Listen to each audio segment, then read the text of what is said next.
नमस्कार दोस्तों, आइए जानते हैं बिहार के दिन भर की ताज़ा और बड़ी खबरें। वही आपने अभी तक वीडियो को लाइक और चैनल को सब्सक्राइब नहीं किया, फटाफट से कर लीजिए। मुख्यमंत्री वर्क फ्रॉम होम योजना का मुख्य उद्देश्य उन महिलाओं को रोजगार देना है जो बाहर जाकर नौकरी नहीं कर पाती। इस योजना के तहत महिलाओं को घर से ही कार्य करने का अवसर दिया जाएगा और इसके बदले हर महीने 6,000 रुपये से लेकर 15,000 रुपये तक की आय प्राप्त होगी। भारत सरकार की एक महत्वपूर्ण पहल है जिसका उद्देश्य किसानों को प्रत्यक्ष आर्थिक सहायता उपलब्ध कराना है। दिसंबर 2018 से शुरू हुई इस योजना के अंतर्गत पात्र किसानों को हर साल 6,000 रुपये की राशि दी जाती है, जिसे 3 किस्तों में बांटा जाता है। हर किस्त में किसानों के खाते में 2,000 रुपये सीधे ट्रांसफर किए जाते हैं। अब तक 20 किस्तें किसानों को मिल चुकी हैं और अब सभी को 21वीं किस्त का इंतजार है। एक परिवार एक नौकरी योजना का लक्ष्य है कि कोई भी परिवार बेरोजगारी के कारण आर्थिक कठिनाइयों से न जूझे। खासकर ग्रामीण और आर्थिक रूप से कमजोर वर्ग के लिए यह योजना बड़ी राहत ला सकती है। इससे न केवल परिवार की आमदनी बढ़ेगी, बल्कि युवाओं को रोजगार की सुरक्षा और सम्मानजनक करियर बनाने का अवसर भी मिलेगा। यह पहल आत्मनिर्भर भारत की दिशा में एक मजबूत कदम मानी जा रही है। सरकारी कर्मचारियों और पेंशनर्स के लिए खुशखबरी जल्द मिल सकती है। National confederation of government employees के एक प्रतिनिधि ने बताया है कि 8वां वेतन आयोग अगले साल की शुरुआत में लागू हो सकता है। अनुमान लगाया जा रहा है कि इसका प्रभाव 1 जनवरी 2026 से होगा। इसका मतलब है कि केंद्र सरकार के कर्मचारियों और पेंशन धारकों के लिए नए सैलरी स्ट्रक्चर और भत्तों का रास्ता साफ हो जाएगा। बिहार विधानसभा चुनाव के मद्देनजर एनडीए में हलचल तेज है। मुख्यमंत्री नीतीश कुमार ने गुरुवार सुबह बिहार दौरे पर पहुंचे भारतीय जनता पार्टी के वरिष्ठ नेता अमित शाह से मिलने पटना के एक होटल पहुंच गए। दोनों नेताओं के बीच लगभग 20 मिनट तक बातचीत हुई। इसके बाद सीएम नीतीश शाम में अपनी party Janata Dal United JDU के कार्यालय पहुंचे। इससे राजनीतिक गलियारे में चर्चा का दौर शुरू हो गया। दोस्तों, आज हम बात करेंगे सहारा इंडिया रिफंड 2025 की ताजा अपडेट पर, जिसने लाखों निवेशकों के बीच राहत की लहर पैदा कर दी है। सहारा इंडिया के निवेशक कई वर्षों से अपने पैसे की वापसी का इंतजार कर रहे थे और अब आखिरकार सरकार की पहल और कोर्ट के आदेश से निवेशकों को धीरे धीरे उनका पैसा लौटाया जा रहा है। हाल ही में एक बड़ी घोषणा की गई है कि अब निवेशकों को 50,000 रुपये तक का भुगतान सीमा लागू की गई है। सीपीआई माले के महासचिव दीपांकर भट्टाचार्य ने कहा है कि महागठबंधन सीएम का चेहरा सामने रखे बिना ही चुनाव लड़ सकता है। उन्होंने कहा कि घोषणा भले ना हो, लेकिन सरकार बनी तो तेजस्वी यादव ही सीएम बनेंगे, यह स्पष्ट बात है। भारत सरकार ने आम जनता के लिए एक और बड़ी राहत योजना का ऐलान किया है। इस नई योजना के अंतर्गत अब पात्र राशन कार्ड धारकों को मुफ्त राशन के साथ साथ हर महीने 1,000 रुपये की नकद सहायता भी दी जाएगी। बढ़ती महंगाई और आर्थिक तंगी के बीच यह कदम गरीब और जरूरतमंद परिवारों के लिए अत्यंत सहायक साबित होगा। सरकार का यह निर्णय न केवल खाद्य सुरक्षा को सुनिश्चित करता है, बल्कि आम गरीब परिवारों की जीवन यापन की मुश्किलों को। बिहार चुनाव से पहले दोनों बड़े गठबंधन में सीट बंटवारा दो बड़े दलों के बीच फंसा हुआ है। विपक्षी महागठबंधन में सीपीआई एमएल ने 2015 और 2020 के नतीजों की याद दिलाकर कांग्रेस को नसीहत दी है कि वो औकात से ज्यादा सीटें ना मांगे। बिहार में भाजपा ने आगामी चुनावों के लिए नित्यानंद राय को चुनाव अभियान समिति का संयोजक बनाने का फैसला किया है। इसका लक्ष्य तेजस्वी यादव के यादव वोट बैंक को चुनौती देना है। भाजपा राधा मोहन शर्मा को चुनाव प्रबंधन समिति का संयोजक बनाने पर भी विचार कर रही है। प्रशांत किशोर ने पटना में एनडीए नेताओं पर भ्रष्टाचार के गंभीर आरोप लगाए हैं। उप मुख्यमंत्री सम्राट चौधरी पर नाम बदलने और फर्जी डिग्री लेने का आरोप लगाया। अशोक चौधरी पर बेनामी संपत्ति खरीदने, दिलीप जायसवाल पर हत्या के आरोप को रफा दफा करने, मंगल पांडेय पर पत्नी के नाम पर गलत तरीके से फ्लैट खरीदने और संजय जायसवाल पर पेट्रोल चोरी का आरोप लगाया। बिहार में 22 सितंबर 2025 को मुख्यमंत्री महिला रोजगार योजना के तहत मुख्यमंत्री नीतीश कुमार 50 लाख महिलाओं के खाते में 5,000 करोड़ रुपए हस्तांतरित करेंगे। महिलाओं को स्वरोजगार के लिए 10,000 रुपए की पहली किस्त दी जाएगी और प्रदर्शन के आधार पर 2 लाख रुपए का अतिरिक्त अनुदान मिलेगा। एनडीए में लोजपा रा को मिलने वाली सीटों पर संशय बरकरार है। लोजपा रा के अरुण भारती ने जदयू पर निशाना साधते हुए कहा कि उनकी पार्टी को कम सीटें देना गलत होगा। उन्होंने 2019 और 2024 के चुनावों का हवाला देते हुए कहा कि अतीत में कम सांसद होने पर भी उनकी पार्टी को सम्मानजनक सीटें मिली थीं। भाजपा के राष्ट्रीय प्रवक्ता रविशंकर प्रसाद ने राहुल गांधी पर लोकतंत्र को धोखा देने का आरोप लगाया। उन्होंने कहा कि राहुल गांधी को झूठ बोलने की आदत है और वे संवैधानिक संस्थाओं का अपमान करते हैं। चुनाव आयोग पर राहुल के आरोपों को भी उन्होंने निराधार बताया और कहा कि कर्नाटक सरकार को इस मामले की जांच करनी चाहिए।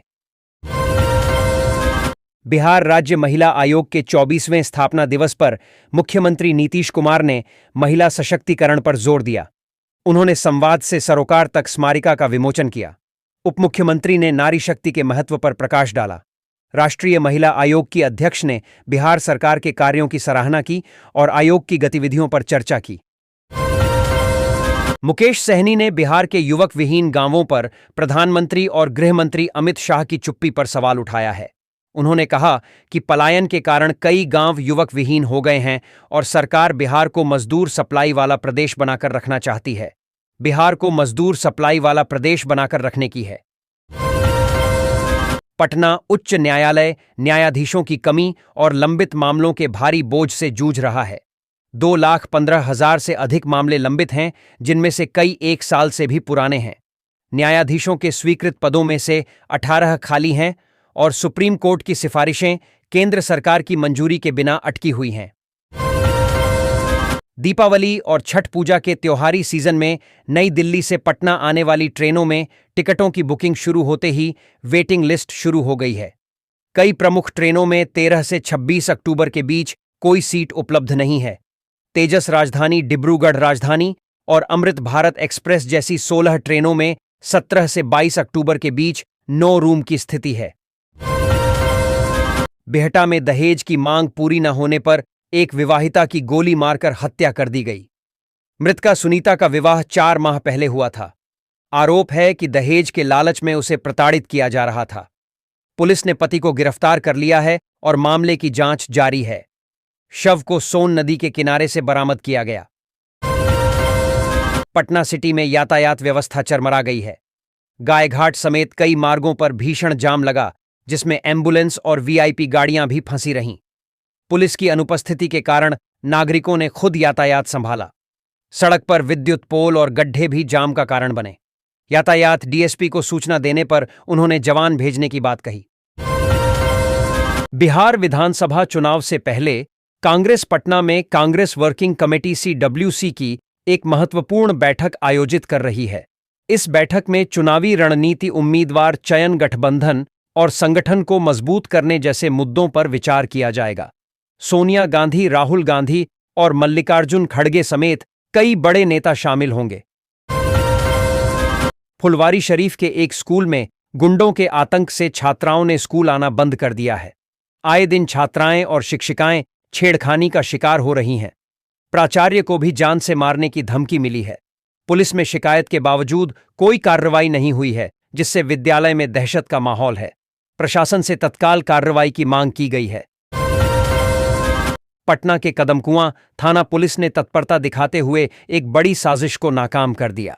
2 भाइयों ने अपनी पैतृक संपत्ति के लिए सौतेले भाई की हत्या की साजिश रची थी और शूटरों को सुपारी भी दी थी। पुलिस ने त्वरित कार्रवाई करते हुए शूटरों समेत 3 अपराधियों को गिरफ्तार कर लिया, साथ ही हथियार भी बरामद किए। जदयू नेता नीरज कुमार ने तेजस्वी यादव पर हमला बोलते हुए कहा कि कलम बांटने से पहले उन्हें बताना चाहिए कि किसके शासन में बिहार की बड़ी आबादी को अशिक्षित रखने की साजिश रची गई। उन्होंने तेजस्वी के चरवाहा विद्यालय और उनकी शिक्षा पर भी सवाल उठाए, साथ ही नीतीश सरकार की शिक्षा नीतियों का बखान किया। पटना समेत पूरे बिहार में मौसम विभाग ने बारिश और वज्रपात का अलर्ट जारी किया है। राजधानी पटना और आसपास के इलाकों में बादल छाए रहने और उमस रहने की संभावना है। पूर्वी चंपारण, मुजफ्फरपुर, सारण और भोजपुर में भारी बारिश की चेतावनी दी गई है। पिछले 24 घंटों में सुपौल में सबसे ज्यादा बारिश हुई है। शहरी इलाकों की तुलना में ग्रामीण क्षेत्रों में रिश्तेदार मतदाताओं की संख्या अधिक है। चुनाव आयोग के आंकड़ों के अनुसार जिले में 21,55,802 मतदाता हैं, जिनमें से 6,64,427 रिश्तेदार हैं। कहलगांव में सबसे अधिक रिश्तेदार मतदाता हैं, इसके बाद पीरपैंती का स्थान है। 2003 की मतदाता सूची में दर्ज मतदाताओं के आधार पर यह विश्लेषण किया गया है। पटना में आगामी विधानसभा चुनाव को निष्पक्ष बनाने के लिए प्रशासन ने कमर कस ली है। निर्वाचन व्यय पर नजर रखने के लिए 20 इन्फोर्समेंट एजेंसियां सक्रिय हैं। सीमा पर 32 चेकपोस्ट स्थापित किए गए हैं और अवैध शराब पर नियंत्रण के लिए 475 हॉटस्पॉट चिह्नित किए गए हैं। जिलाधिकारी ने अधिकारियों से निष्पक्ष चुनाव सुनिश्चित करने की अपील की है। दैनिक जागरण द्वारा आयोजित कृषि निर्यात संगोष्ठी में उपमुख्यमंत्री विजय कुमार सिन्हा ने कहा कि कृषि संस्कृति पर आधारित है। बिहार अपनी कृषि उत्पादों जैसे लीची, मखाना और आम के लिए जाना जाता है। विशेषज्ञों ने कृषि को बढ़ावा देने, निर्यात के लिए बेहतर कनेक्टिविटी सुनिश्चित करने और किसानों को उद्यमी बनाने पर जोर दिया। पितृपक्ष के बाद अररिया में 22 सितंबर से शारदीय नवरात्र की शुरुआत होगी, जिसके लिए जोर शोर से तैयारियां चल रही हैं। पूजा पंडाल बन रहे हैं और कमेटियां आयोजन में जुटी हैं। इस बार मां दुर्गा का आगमन हाथी पर हो रहा है, जो अच्छी वर्षा का संकेत है। विभिन्न मंदिरों में विशेष पूजा अर्चना की जाएगी, जिससे पूरे क्षेत्र में भक्तिमय माहौल रहेगा। औरंगाबाद से खबर है कि कुटुंबा विधानसभा सीट पर राजद ने अपना दावा पेश किया है। महागठबंधन कार्यकर्ताओं ने कांग्रेस प्रदेश अध्यक्ष राजेश कुमार को टिकट न देने की मांग की है। कार्यकर्ताओं ने पूर्व मंत्री सुरेश पासवान को उम्मीदवार बनाने का समर्थन किया है। कार्यकर्ताओं का कहना है कि राजेश कुमार ने उन्हें उचित सम्मान नहीं दिया। भागलपुर में केंद्रीय कृषि राज्य मंत्री रामनाथ ठाकुर की तबीयत बिगड़ने से हड़कंप मच गया। गुरुवार को जगदीशपुर में एक कार्यकर्ता सभा में भाग लेने के बाद उन्हें लूज मोशन की शिकायत हुई। जांच में टाइफाइड की पुष्टि हुई, जिसके बाद उन्हें बेहतर इलाज के लिए पटना रेफर किया गया। डीएम ने एयर एम्बुलेंस की व्यवस्था की और उनके साथ 2 डॉक्टरों को भेजा गया है। लंबे इंतजार के बाद भागलपुर का सैंडिस कंपाउंड फिर से खुल गया है, जहां प्रवेश शुल्क 10 रुपये हैं। अभी किड्स प्ले, जिम, तैराकी और बैडमिंटन जैसी 4 सुविधाएं शुरू की गई हैं। सुबह शाम टहलने वालों के लिए कोई शुल्क नहीं है, लेकिन सुबह 8 बजे से शाम 4 बजे तक आने वालों को शुल्क देना होगा। दुर्गा पूजा के बाद कैफेटेरिया भी खुलेगा। राजभवन ने टीएमबीयू के प्रभारी कुलपति प्रोफेसर बिमलेंदु शेखर झा को शिक्षकों और कर्मचारियों के प्रमोशन की अनुमति दी है, जिससे लंबे समय से प्रमोशन का इंतजार कर रहे कर्मचारियों की मांग पूरी होने की उम्मीद है। विश्वविद्यालय सिंडिकेट की बैठक में गेस्ट फैकल्टी की नियुक्ति का मामला भी रखेगा, क्योंकि पूर्व कुलपति पर नियमों की अनदेखी का आरोप है। कॉलेज कर्मियों को पहली बार प्रमोशन मिलेगा। भागलपुर में प्रधानमंत्री इलेक्ट्रिक बस योजना के तहत तिलका मांझी बस स्टैंड पर 2200 किलोवाट का विद्युत उपकेंद्र बनेगा। 12 करोड़ की लागत वाले इस प्रोजेक्ट में मेडिकल कॉलेज से बस स्टैंड तक अंडरग्राउंड लाइन बिछाई जाएगी। एक साथ 10 बसें चार्ज हो सकेंगी। परिवहन निगम को 50 इलेक्ट्रिक बसें मिलेंगी, जिस पर 62 करोड़ सिविल वर्क और 40 करोड़ बसों पर खर्च होंगे। बिहार पुलिस की साइबर सेल ने फर्जी सर्टिफिकेट तैयार करने वाले अंतर्राज्यीय गिरोह का पर्दाफाश किया है। भागलपुर की साइबर थाने की टीम ने गिरोह के सरगना समेत उसके सहयोगियों को दबोचने को जाल बिछाया। 500 रुपए में शैक्षणिक योग्यता वाला सर्टिफिकेट तैयार कर 25 मिनट में गिरोह के शातिर ने दे दिया। इसके बाद 6 बदमाशों को दबोच लिया गया। बिहार न्यूज। बिहार के भागलपुर में सड़क पर चल रही एम्बुलेंस में भीषण आग लग गई। इससे एम्बुलेंस में जा रहे मरीज और उसके स्वजन की जान खतरे में पड़ गई। आग की तेज लपटों के बीच 5 युवकों ने साहसिक कदम उठाते हुए मरीज को एम्बुलेंस से सुरक्षित बाहर निकाल लिया। वहीं एम्बुलेंस का ड्राइवर मौके से फरार हो गया। भागलपुर में चुनावी सरगर्मी तेज हो गई है। लोजपा की एनडीए में वापसी से सीटों के बंटवारे को लेकर खींचतान बढ़ गई है। पिछली बार अलग होकर चुनाव लड़ने वाली लोजपा इस बार मजबूत दावेदारी पेश कर रही है। नाथनगर और गोपालपुर सीट पर सबकी निगाहें हैं। विपक्षी खेमे में वीआईपी की सक्रियता ने मुकाबले को और दिलचस्प बना दिया है। मुजफ्फरपुर के धर्मशाला चौक पर इस बार दुर्गा पूजा में माता दुर्गा काली के रूप में रक्त बीज का भक्षण करती दिखेंगी। हर वर्ष की तरह इस बार भी मूर्तियां चलंत होंगी और राक्षसों के संहार पर विशेष मूवी दिखाई जाएगी। समिति के अनुसार माता दुर्गा महिषासुर का संहार भी करेंगी। 75वां पूजा समारोह मनाया जाएगा, जिसमें हर दिन अलग अलग भोग लगेगा। मुजफ्फरपुर जिले में 4 लाख से ज्यादा विद्यार्थियों के डेटा में त्रुटि है, जिससे योजनाओं का लाभ मिलने में परेशानी हो रही है। जिला शिक्षा पदाधिकारी ने 25 सितंबर तक डेटा अपडेट करने का आदेश दिया है, क्योंकि 43% से अधिक डेटा पेंडिंग है। मोतीपुर में सबसे ज्यादा और मुरौल में सबसे कम त्रुटियां हैं। लापरवाही पर कार्रवाई की जाएगी।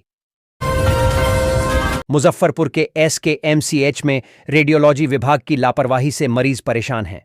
प्रतिदिन सैकड़ों मरीज एक्सरे और अल्ट्रासाउंड के लिए आते हैं, पर आधे से भी कम की जांच हो पाती है। मरीजों को निजी सेंटर पर जाने को मजबूर होना पड़ता है, जहां SKMCH जैसी गुणवत्ता नहीं है। आर्थिक रूप से कमजोर मरीजों को कई दिन चक्कर लगाने पड़ते हैं। मुजफ्फरपुर में स्पीड पोस्ट शुल्क में असमानता के कारण उपभोक्ता और डाक कर्मियों के बीच विवाद हो रहा है। एक ही पते और वजन के पत्रों के लिए अलग अलग शुल्क लिया जा रहा है। सॉफ्टवेयर अपडेट के बाद GST में भी अनियमितता हो रही है। एक उपभोक्ता ने प्रधानमंत्री कार्यालय को इस बारे में शिकायत भेजी है। पोस्टमास्टर जनरल ने समस्या के समाधान का आश्वासन दिया है।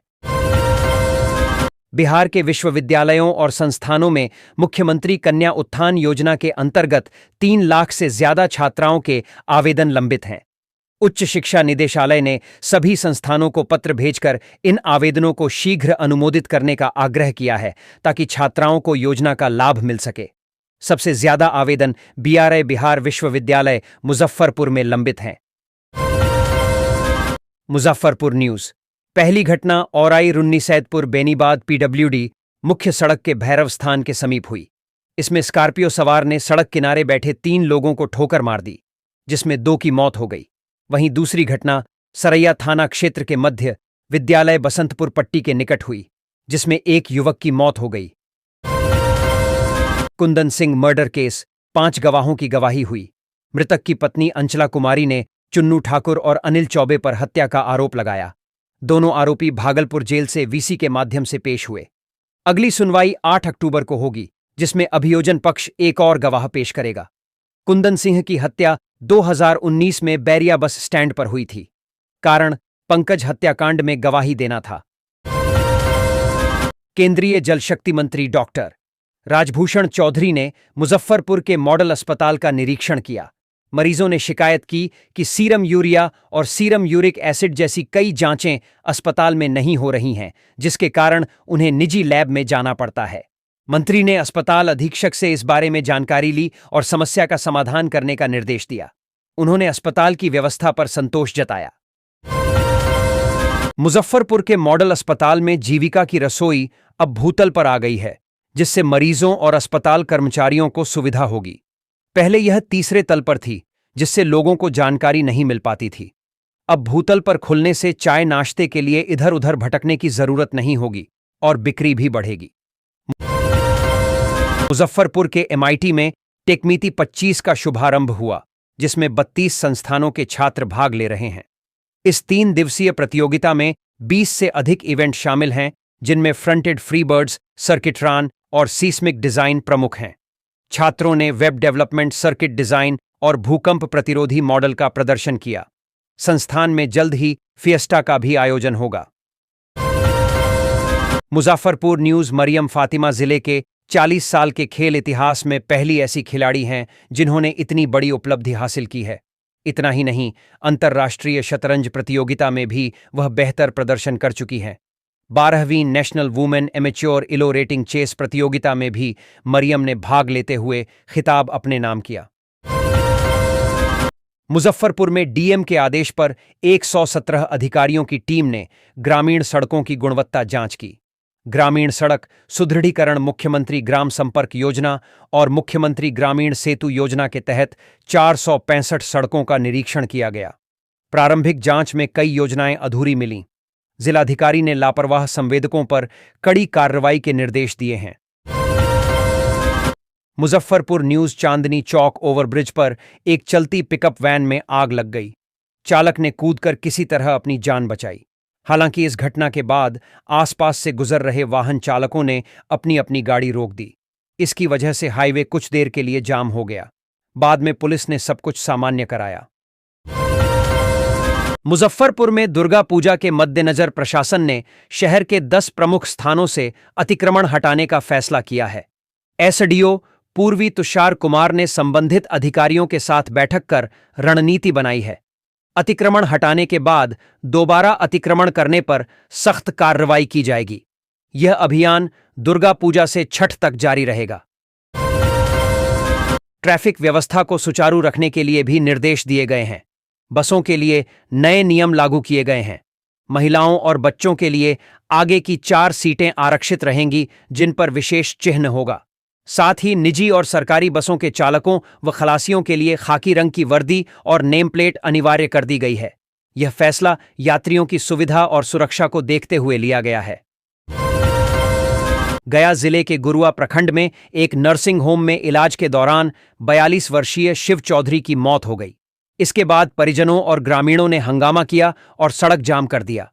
आक्रोशित भीड़ ने नर्सिंग होम में तोड़फोड़ की और डॉक्टर की पिटाई भी की। परिजनों ने नर्सिंग होम पर लापरवाही का आरोप लगाया है। पुलिस ने मौके पर पहुंचकर स्थिति को नियंत्रित करने की कोशिश की। प्रधानमंत्री विश्वकर्मा योजना के तहत गया जिले में 3056 लोगों को आरण और सहायता राशि मिली है। इस योजना का उद्देश्य पारंपरिक कारीगरों को आत्मनिर्भर बनाना है। कारपेंटर समुदाय को विशेष रूप से लाभ हुआ है और शहरी क्षेत्रों में योजना का अधिक प्रभाव देखा गया है। जिला उद्योग केंद्र भविष्य में और अधिक लोगों को जोड़ने की योजना बना रहा है। बछवाड़ा के रानी चौक स्थित लक्ष्मी ज्वेलर्स में अपराधियों ने दुकान का शटर तोड़कर लाखों के गहने और नकदी लूट ली। विरोध करने पर चौकीदार को पीटा गया। बेगूसराय एसपी मनीष ने घटनास्थल पर पहुंचकर जांच की और पुलिस टीम को आवश्यक निर्देश दिए। पुलिस मामले की छानबीन में जुटी है और सबूत इकट्ठा कर रही है। बिहार में विधानसभा चुनाव नजदीक आते ही बेगूसराय की राजनीति में सरगर्मी बढ़ गई है। अमित शाह ने कार्यकर्ताओं को एकजुट रहने का मंत्र दिया। वहीं तेजस्वी यादव ने अधिकार यात्रा के माध्यम से महागठबंधन के लिए समर्थन मांगा। बेगूसराय की राजनीति में वामपंथ और एनडीए के बीच मुकाबला देखने को मिल रहा है। खगड़िया बिहार अधिकार यात्रा के दौरान खगड़िया पहुंचे नेता प्रतिपक्ष तेजस्वी यादव का जिलाध्यक्ष मनोहर यादव ने स्वागत किया। खगड़िया में कार्यकर्ताओं और लोगों से मुलाकात के बाद तेजस्वी यादव किसी कार्यक्रम में शामिल होने के लिए अचानक पटना के लिए रवाना होने लगे, लेकिन तभी तेज बारिश होने लगी, जिसके कारण हेलीपैड के पास कीचड़ में तेजस्वी यादव की गाड़ी फंस गई। बिहार विधानसभा चुनाव 2025 को लेकर सीपीआई-एम के महासचिव दीपांकर भट्टाचार्य ने बड़ी बात कह दी है। उन्होंने सलाह दी है कि विपक्षी गठबंधन के सबसे बड़े सहयोगी राष्ट्रीय जनता दल आरजेडी को छोटे सहयोगियों के प्रति अधिक उदार होना चाहिए, क्योंकि बिहार में नए दलों के संभावित प्रवेश के साथ इंडिया गठबंधन के विस्तार की संभावना है। बिहार प्रदेश कांग्रेस मुख्यालय में गुरुवार को हुई नवगठित बिहार प्रदेश चुनाव समिति की बैठक में एक अहम फैसला लिया गया, जिसमें सर्वसम्मति से प्रत्याशी चयन की जिम्मेदारी पार्टी आलाकमान को सौंप दी गई। बैठक में सदस्यों ने अपनी राय रखते हुए आलाकमान को अधिकृत करने का समर्थन किया और प्रदेश अध्यक्ष राजेश राम के आह्वान पर सभी लोगों ने हाथ उठाकर प्रस्ताव पारित किया। बिहार प्रदेश कांग्रेस मुख्यालय में गुरुवार को हुई नवगठित बिहार प्रदेश चुनाव समिति की बैठक में एक अहम फैसला लिया गया, जिसमें सर्वसम्मति से प्रत्याशी चयन की जिम्मेदारी पार्टी आलाकमान को सौंप दी गई। बैठक में सदस्यों ने अपनी राय रखते हुए आलाकमान को अधिकृत करने का समर्थन किया और प्रदेश अध्यक्ष राजेश राम के आह्वान पर सभी लोगों ने हाथ उठाकर प्रस्ताव पारित किया। गौ माता संकल्प यात्रा में गुरुवार को पूर्णिया पहुंचे जगतगुरु शंकराचार्य स्वामी अविमुक्तेश्वरानंद सरस्वती जी महाराज ने बड़ा ऐलान कर दिया है। जगतगुरु शंकराचार्य ने बिहार में सनातनी राजनीति का शंखनाद कर दिया है और बिहार के सभी 243 सीटों पर निर्दलीय गौ रक्षकों को चुनावी मैदान में उतारकर समर्थन देने का ऐलान किया है। बिहार में विधानसभा चुनाव है और प्रदेश में यात्राओं का दौर जारी है। आरजेडी नेता तेजस्वी यादव बिहार अधिकार यात्रा पर निकले हैं। वे जहां जा रहे हैं, युवाओं से नौकरी रोजगार की बात कर रहे हैं। कह रहे हैं कि उनकी सरकार आई तो जिसके पास भी डिग्री होगी उन सबको तेजस्वी नौकरी देगा। इस बीच उनके इस बयान पर जेडीयू ने पलटवार किया है। शुक्रवार 19 सितंबर 2025 को जेडीयू के राष्ट्रीय प्रवक्ता राजीव रंजन ने इस पर अपनी प्रतिक्रिया दी। उन्होंने आरजेडी पर हमला बोला। बिहार विधानसभा चुनाव 2025 से पहले केंद्रीय मंत्री चिराग पासवान ने सीट शेयरिंग पर बड़ी शर्त रख दी है। चिराग पासवान ने कहा कि ऐसा नहीं है कि उनके जहन में सीटों की संख्या नहीं है, उन्हें पता है कि उन्हें कितनी सीटों पर लड़ना है। दूसरी ओर यह भी कहा कि उन्हें यह भी पता है कि सीटों की संख्या से अधिक क्वालिटी मायने रखेगी। बिहार में 2 दिनों से जारी मेडिकल कॉलेज के जूनियर डॉक्टरों की हड़ताल खत्म हो गई है। आज शुक्रवार से ये डॉक्टर ओपीडी में अपनी सेवाएं देंगे। हड़ताल में पीएमसीएच, एनएमसीएच समेत अन्य मेडिकल कॉलेज के जूनियर डॉक्टर शामिल थे। ये सभी काम पर लौट आए हैं। हड़ताल के चलते मरीजों की परेशानी बढ़ गई थी। दुर्गा पूजा, दिवाली और छठ को देखते हुए बिहार राज्य पथ परिवहन निगम बीएसआरटीसी की ओर से विशेष बस सेवा शुरू की गई है। 20 सितंबर 2025 से दिल्ली, उत्तर प्रदेश, झारखंड, हरियाणा और पश्चिम बंगाल जैसे राज्यों के लिए रोजाना बसें चलेंगी। 1 सितंबर से ऑनलाइन टिकट बुकिंग शुरू हो चुकी है। अब बसों की समय सारणी भी जारी कर दी गई है। लगातार 15 दिनों तक क्या किसी के यहां बिजली की खपत शून्य हो सकती है? पावर कॉरपोरेशन और स्मार्ट प्रीपेड मीटर लगाने वाली कंपनियां भी आंकड़ों से अचरज में हैं। प्रदेश में जिन उपभोक्ताओं के यहां स्मार्ट प्रीपेड मीटर लगाए जाने के बाद प्रीपेड मोड में चल रहे हैं, उनमें से तकरीबन 15,000 के साथ ऐसा ही हो रहा है। इनकी बिजली की खपत शून्य दिख रही है।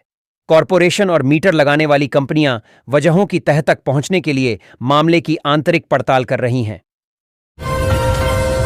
किसानों के लिए सरकार समय समय पर नई योजनाएं और सुविधाएं लाती रहती है ताकि उनकी खेती की लागत कम हो और उन्हें बेहतर मुनाफा मिल सके। इसी कड़ी में केंद्र सरकार ने हाल ही में डीएपी, डाई अमोनियम फॉस्फेट खाद और यूरिया के नए दाम तय किए हैं। इस कदम से किसानों को बड़ी राहत मिली है, क्योंकि खेती में खाद का खर्च उनके उत्पादन लागत का एक बड़ा हिस्सा होता है। राजद कार्यालय पटना में मिलन समारोह हुआ, जिसमें प्रदेश अध्यक्ष मंगनीलाल मंडल ने कहा कि लालू यादव के समर्थक राजद से जुड़ रहे हैं। उन्होंने तेजस्वी यादव द्वारा दिए गए आरक्षण को एनडीए सरकार द्वारा कम करने का आरोप लगाया। उदय नारायण चौधरी ने एनडीए सरकार को झूठ और भ्रष्टाचार पर आधारित बताया। कई नए सदस्यों ने राजद की सदस्यता ली और पार्टी को आगे बढ़ाने का संकल्प लिया। LPG gas cylinder new rates GST 2025। अभी जो मौसम चल रहा है वह बारिश का मौसम था और बारिश के मौसम की वजह से गांव में रहने वाले लोग भी गैस सिलेंडर का इस्तेमाल ज्यादा से ज्यादा कर रहे थे। लेकिन सिलेंडर महंगा हो जाने की वजह से कुछ लोग ऐसे हैं जो इसको नहीं खरीद सके। इसके लिए उन्होंने मांग की है कि यह सिलेंडर के दाम कम होने चाहिए, लेकिन मांग करने से पहले ही जीएसटी की बैठक में फैसला ले लिया गया है। गोल्ड रेट टुडे 20 सितंबर, शनिवार 20 सितंबर 2025 को एक बार फिर सोना चांदी के रेट में बद्धा बदलाव देखने को मिल रहा है। सोने की कीमतों में उतार चढ़ाव देखने को मिला है तो चांदी की कीमत में भी लगातार उछाल जारी है। बता दें कि सोने और चांदी की कीमतें हर दिन बदलती रहती हैं। India bullion and jewellers association IBJ की वेबसाइट के मुताबिक शुक्रवार को बाजार बंद होने तक 24 कैरेट के सोने की कीमत घटकर 10,97,775 रुपये प्रति 10 ग्राम हो गई, जबकि चांदी की कीमत बढ़कर 12,800 रुपये प्रति किलो हो गई। वहीं आज शनिवार और रविवार को बाजार बंद है, इसलिए दोनों दिन यह भाव मान्य होगा। ऐसे में आइए आईबीजे के मुताबिक जानते हैं 24 कैरेट, 23 कैरेट, 22 कैरेट, 18 कैरेट और 14 कैरेट सोने के ताज़ा भाव क्या हैं।